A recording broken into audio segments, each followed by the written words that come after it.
वफाकी वजीर असद उमर इस वक्त प्रेस कॉन्फ्रेंस कर रहे हैं। आगे उसको देख के हमने फिर फाइन ट्यून करके इस निज़ाम को फाइनलाइज किया। पहले नेशनल कमांड सेंटर में चीफ सेक्रेटरीज के साथ मुशावरत हुई, फिर उसके बाद हेल्थ मिनिस्टर्स के साथ हुई, फिर चीफ मिनिस्टर्स के साथ मुशावरत हुई और आज उसकी हतमी मंजूरी जो है वो नेशनल कोऑर्डिनेशन कमेटी के इजलास में दे दी गई है और वज़ीर आज़म और तमाम वज़राए आला ने इसकी मंजूरी दे दी है। इंशाअल्लाह ताला कल से ये नेशनल जो सिस्टम है हमारा वो इम्प्लीमेंट होना शुरू हो जाएगा। ये निज़ाम जो है ये चलता है हमारी एपेक्स बॉडी, यहीं से नेशनल कमांड सेंटर से ये मैनेज भी किया जाएगा, इसकी मॉनिटरिंग की जाएगी, लेकिन उसके बाद वो नीचे सूबों की मुकम्मल इसके अंदर सिर्फ मुशावरत नहीं बल्कि उसकी ज़्यादातर जो इम्प्लीमेंटेशन है,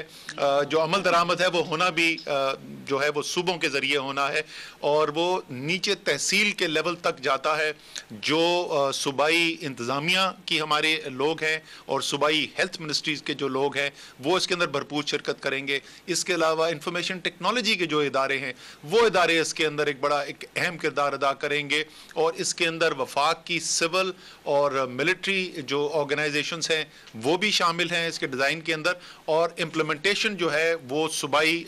हुकूमतें करेंगी और ग्राउंड लेवल के ऊपर भी फ़ौज की सपोर्ट इम्प्लीमेंटेशन के अंदर मुकम्मल तौर पर अवेलेबल होगी। तो एक मुकम्मल कौमी रिस्पांस डेवलप किया गया है और इंशाअल्लाह ताला जैसे मैंने कहा अब जबकि इसकी नेशनल कमांड सेंटर ने, नेशनल कोऑर्डिनेशन सेंटर ने कमेटी ने इजाज़त दे दी है तो इस इजाज़त के बाद कल से ये इसकी इम्प्लीमेंटेशन शुरू हो जाएगी।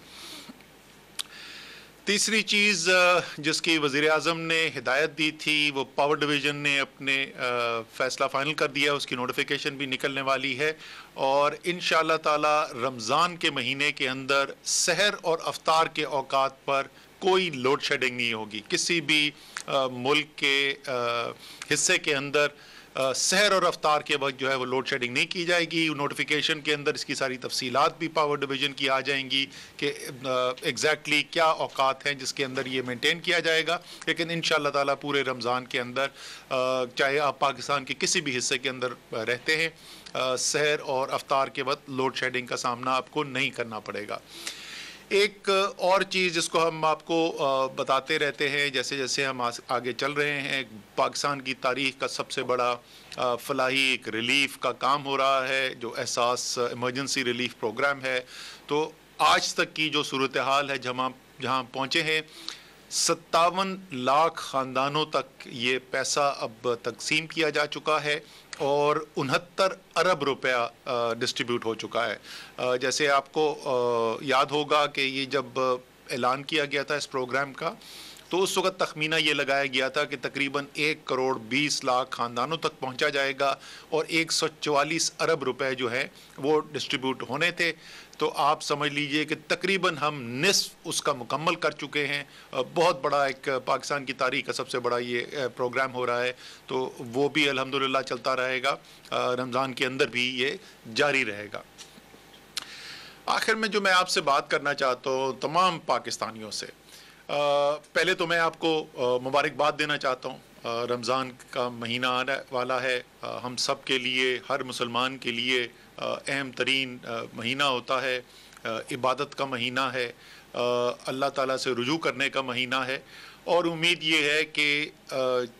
न सिर्फ़ हमेशा की तरह जिस तरह मुसलमान जो है रमज़ान के महीने में अल्लाह ताला की इबादत करते हैं, लेकिन इस साल ख़ास तौर पे क्योंकि इंसान जो है वो बड़ी कमज़ोर चीज़ है, इंसान जो है वो बहुत जल्द उसके ऊपर अच्छे दिन आते हैं तो वो भूल जाता है कि ये जो निज़ाम है ये कुदरत को कोई चला रहा है और हमें किसी मकसद से यहाँ भेजा गया है। लेकिन जब मुश्किल आती है तो इंसान को सबसे पहले अल्लाह याद आता है। तो यहाँ पे तो बहैसियत मजमूई एक कौम के नहीं, बहैसियत इंसानियत के एक बहुत बड़ा एक जो पिछले 2 माह 3 माह के अंदर जो दुनिया के अंदर हो रहा है ये तमाम हम सब के लिए याद दहानी है कि हम इस ज़मीन पर किस लिए आए हैं। तो मेरी तो उम्मीद भी है और यकीन भी है कि इस रमज़ान के अंदर जितनी इबादत होगी वो एक आम रमज़ान से भी ज़्यादा इबादत होगी। لیکن یہ عبادت کرتے ہوئے ہم نے خیال رکھنا ہے کہ اللہ تعالیٰ کے احکامات ہمارے لیے ہیں کیا. اللہ تعالیٰ نے ہمیں حقوق العباد کی جو اہمیت ہے وہ ہر مسلمان جانتا ہے. آپ نے اور دوسرے انسانوں کا جو آپ نے حق ادا کرنا ہے اس میں سے ایک بہت اہم حق یہ ہے کہ آپ کے ذریعے کسی تک کوئی شر نہ پہنچے, آپ کے ذریعے کسی اور تک بیماری نہ پہنچے, آپ کے ذریعے کسی اور کا نقصان نہ ہو. اور اس کے لیے جو ڈاکٹرز ہیں انہوں نے ہمیں حفاظتی تدابیر بتائی بھی ہیں, اور یہ عام طور پہ میں پہلے بھی بول چکا ہوں, لوگ شکایت بھی کرتے ہیں اور کچھ پچھلے ایک ہفتے کے اندر آیا ہے کہ ذرا لوگوں نے بد احتیاطی میں ذرا اضافہ ہوا ہے, لیکن مجموعی طور پر پاکستانیوں نے دکھایا ہے کہ جب وہ فیصلہ کر لیتے ہیں کہ بحیثیت قوم تو جو مشکل سفر بھی ہوتا ہے وہ اس کے اوپر بھی گامزن ہو کے اور کامیاب ہو کے دکھاتے ہیں. بہت زیادہ سماجی ہمارے جو معاشرے کے اندر رہنے کا طریقہ ہے, ایک دوسرے سے ملنے کا طریقہ ہے, اس میں بہت بڑی تبدیلیاں آئی ہیں. اور تو یہ تو اس سے پہلے ہی کر سکے, لیکن پھر میں کہوں گا رمضان کے ماہ کے اندر جس ماہ کے اندر آپ کو آپ کی جو رشتہ ہے آپ کی اور یہ ہم سب کی جو نسبت ہے اپنے خالق کے ساتھ, اللہ تعالیٰ کے ساتھ, جب اس کی یاد دہانی اتنی زیادہ ہو تو یہ جو ذمہ داری ہم پہ ہے وہ بھی اتنی ہی ہمیں زیادہ یاد رکھنی چاہیے اور انشاءاللہ رہے گی. اور یہ میں آپ کو بتا دوں, ہم آپ کو بتاتے ہیں کہ ہم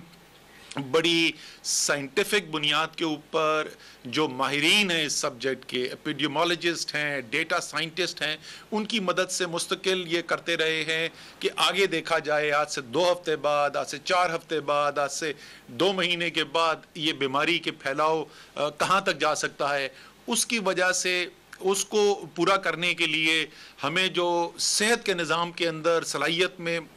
کو بڑھانا ہے اس کی کیا ضرورت ہے, کتنے ہمیں N95 ماسک کی ضرورت ہے, وینٹیلیٹرز کا کتنا اضافہ کرنے کی ضرورت ہے, ہاسپٹل بیڈز کی کتنی ضرورت ہے, ICU کی ریکوائرمنٹ, آکسیجنیشن کی ریکوائرمنٹ, یہ ہم سب چیزیں دیکھتے رہتے ہیں. آج بھی ہم نے دوبارہ, اور یہ تقریباً ہر ہفتے کے اندر یہ ریویو دوبارہ ہوتا ہے, آج ہم نے بڑا خصوصی طور پہ بہت تفصیل سے ہم نے دوبارہ سے اس کا ریویو کیا. اور میں آپ کو یہ بتا رہا ہوں کہ جو یہ ماہ آنے والا ہے, اگلا رمضان کا مہینہ جو آنے والا ہے, یہ فیصلہ کن مہینہ ہے. اگر ہم اس ماہ کے اندر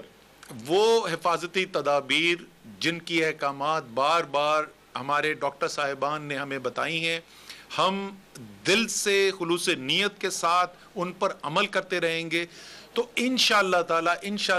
عید کے بعد ایسی صورتحال پیدا ہوگی کہ ہم لوگوں کی جو روزگار میں ابھی بھی بندشیں ہیں ان کو بھی مزید بہتر کر سکیں اور معاشرہ ایک اپنے اس سٹیج کی طرف واپس جائے جو ایک ہماری عام زندگی ہوتی ہے.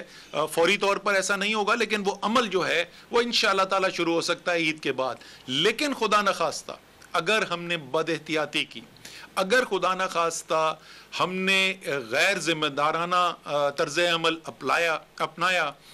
تو سب سے زیادہ جو مجھے جس بات کا خیال بار بار آتا ہے کہ کہیں ایسا نہ ہو کہ جب ہم عید کے قریب پہنچ رہے ہوں تو ایسی صورتحال پیدا ہو کہ پھر ہمیں عید کے لیے اور بھی بندشیں لگانی پڑیں.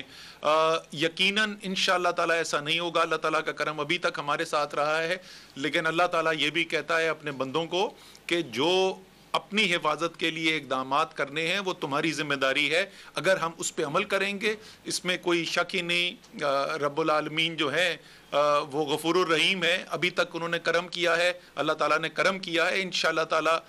رمضان میں خاص کرم کریں گے, لیکن صرف اس وقت جب ہم اپنی ذمہ داری پوری کریں گے. تو اس کے ساتھ میں ایک دفعہ پھر آپ کو رمضان کی مبارکباد دیتا ہوں اور امید کرتا ہوں کہ آپ کے گھر والے, آپ کے محلے والے وہ محفوظ رہیں گے, صحت یاب رہیں گے اور اپنی دلی خواہش کے مطابق اپنی عبادات بھی پوری کر سکیں گے. بہت بہت شکریہ. وفاقی وزیر اسد عمر پریس کانفرنس کر رہے تھے. لاک ڈاؤن کو ملک کی 9 مئی تک اس میں توسیع کا فیصلہ کر لیا گیا ہے اور وفاقی وزیر اسد عمر نے یہ بھی بتایا کہ کرونا وائرس کی ٹیسٹنگ کی سہولت کو ملک میں بڑھایا जा रहा है। इजलास में सूबों ने अपनी भी तजवीज़ दी हैं और रमज़ान के महीने में सहर और इफ्तार के मौके पर मुल्क में कहीं भी लोड शेडिंग नहीं होगी।